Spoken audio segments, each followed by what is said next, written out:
Well, to music lovers out there, and especially to those of you that can actually sing, please forgive this. For the glory of Old State, for her founders strong and great, for the future that we wait, raise the song, raise the song. Those are the opening lines of our alma mater, creatively titled Alma Mater. The reason I bring it up in this context is because an alma mater is tradition incarnate. And I was brought here today to talk to you guys about tradition and change from a somewhat academic standpoint. Now, for most people, tradition and change are defined explicitly by each not being the other. Tradition is the absence of change. Change is the slow march away from tradition. I'll foreshadow by saying that I'll offer you another way to think about the relationship between tradition and change. But before that, I'd like to return our lesson about the tradition immemorial, our alma mater. Now, James A. Beaver, Pennsylvania's 20th governor and at one time standing president of Old Penn State, called our alma mater, quote, the official song of Penn State. Keep in mind, this is James A. Beaver, as in Beaver Stadium, as in Beaver Avenue. Beaver was big time, so let's heed his words and take a closer look at those opening lines. Whoops. First, I'd be remiss not to mention that Penn State actually never appears in Penn State's own alma mater. Instead, all we ever see is just state. And this is at least in part because back then, the Pennsylvania State University did not yet exist. Back then, we were a college. We were the state college, as in Pennsylvania's state college. So if you've ever wondered why State College is called State College, well, that's why. At any rate, technically at the time, we weren't a university. But even more interesting, I think, is this. Why go out of your way to emphasize how old we are? Right? Well, one answer that you call Old State is precisely because at the time, Old State was not yet old. In fact, when our alma mater was first written, Penn State was not even 50 years old. Now, the brightest of you've probably already got this figured out. If Old State was not yet even 50 years old, then that means that we didn't always have an alma mater. Let me repeat that, right? We didn't always have an alma mater. Tradition incarnate, and somehow we didn't have one. But so here's the background. So from 1855 to 1901, we had no school song, at least nothing that resembled the alma mater that we all know today. In 1901, longtime professor of American literature, Fred Lewis Petit, another recognizable name I'm sure, wrote Alma Mater and published it in April of 1901. And get this, I really like this. He wrote it as a mere suggestion. And if we're to believe the historical record, and I think there's really no reason to challenge it on this one, Petit encouraged others to offer changes, improvements, or alternative language to our alma mater. So keep in mind, at the beginning, at this budding moment of a tradition, he was already encouraging others to change it and adapt it. And more on that a little bit later. Let's move on to another kind of curious point. Why go out of your way to call Penn State her in our alma mater? You know, why call Penn State mom? It turns out there's a real good reason for this. In Latin, alma mater actually means fecund or bounteous mother, which, of course, is somewhat awkwardly an oblique reference to breast milk. But either way, if you take a look at the second piece, the second verse, you actually see Old State specifically referred to as mother. And speaking of mothers, if you want to talk about something that changes, even the very idea of an alma mater at all has also changed.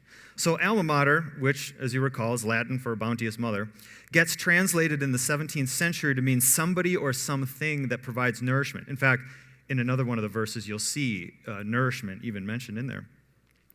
And then if you pick up a brand new dictionary right now, you'll find out that even that old definition is gone. And now alma mater explicitly refers to, quoting the all-knowing Google, the school, college, or university that one once attended, or, second quote, the anthem of a school, college, or university. Thus, even the very idea of an alma mater at all has subtly changed over time. So, fun fact, Petit was not the first one to suggest an alma mater. That honor goes to Thornton Osmond back in 1888, who authored the earth-shattering chorus, "State, state, state, boom! State, state, state, boom!" Which I thought was pretty amazing when I first came across it. It sort of gives you the feel that Thornton back in 1888 was sort of like the LeBron James of '88. That or he invented the mic drop, Well, at any rate, if that were not yet enough, even Petit's version, the one that we sing now, it didn't actually take root for more than 2 years until it was reprinted and then sung in our 1903 convocation. Our alma mater, ever since, it's changed a number of times in order to endure as our traditional song. There is a very telling line that makes reference to Boyhood's Gate, which was later changed in 1975. Let that settle in a little bit, too. That line at Boyhood's Gate went unchanged until 1975, when the male-to-female ratio neared 1-to-1 for the first time at Penn State. So Boyhood's Gate became Childhood's Gate because of Penn State's growing female population, a mere decade after the second wave feminist movement and a mere century after the first wave feminist movement. So yeah, that was on time. Yep. So what's our bottom line? The bottom line is that traditions have a history. And from knowledge of these histories, we learn that traditions change over time. Traditions emerge and they change over time, just as Petit foresaw with our alma mater more than a century ago. So in what remains, I want to give you a way to think about this topic. I don't want to tell you what to think, but I do want to give you some ways to think about it. So for thinking adults, there's basically at least 2 ways to think about the relationship between tradition and change. The first is an understanding of this relationship between tradition and change that probably 99% of everybody we all know holds. I'll call this the common sense model. It's predicated on opposition, in this case, the opposition between tradition and change. Tradition is conceptualized as the opposite of change, and ipso facto, change is conceptualized as the opposite of tradition. To protect tradition, we must avoid changing it. The second is another, not necessarily alternative, understanding of this relationship between tradition and change, and we might refer to this as the uncommon sense model. In this model, as a means of protecting, this is really the key part, as a means of protecting tradition, we must selectively change tradition so that it can be preserved at all. And our alma mater stands as a pretty clear-cut case of that. Once it did not exist, and though it has changed, it endures because we breathe life into it. Because every time we sing it, we touch the fabric of our shared history. There's more. For traditions to endure, we must live them. There is a huge responsibility when it comes to enacting traditions. Part of that responsibility is to live our traditions. However, there is another issue at play. Here's the logic. If to sustain a tradition means to live it, then to exhaust or terminate a tradition means to choose not to live it. After all, what is a tradition? At core, a tradition is simply a repeated pattern. Now, typically, tradition has a positive valence, meaning that we tend to think of traditional patterns as uniformly good and in a positive light. However, there are many such patterns that are not so positive. Each day, Americans wake up and they enact all manner of negative traditions. They wake up and enact sexism through unequal pay.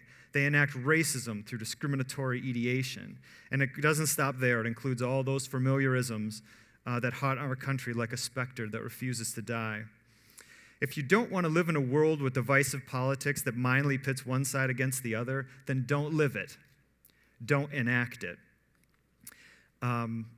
Are we done with sexism? Are we sick of racism? I mean, imagine a world where sexism just doesn't wake up tomorrow. The pathways to exhausting these patterns and their ill-gotten traditions of the American landscape is at least in part by stopping ourselves from enacting them. Obviously, what I don't mean by this is that we don't turn a blind eye. I don't want to say that these patterns don't exist. I think instead, we do it, but we don't even blink in the process. We just stop enacting them. And the reason that this is the case is that this is because the way that you live and the traditions that you enact make the world you inhabit. So live them selectively, change them to preserve them, and above all, live them well, live them right, and live them just, if for no other reason for the glory of our old bountiful mother, our old state, this Pennsylvania State University. Thanks for your time.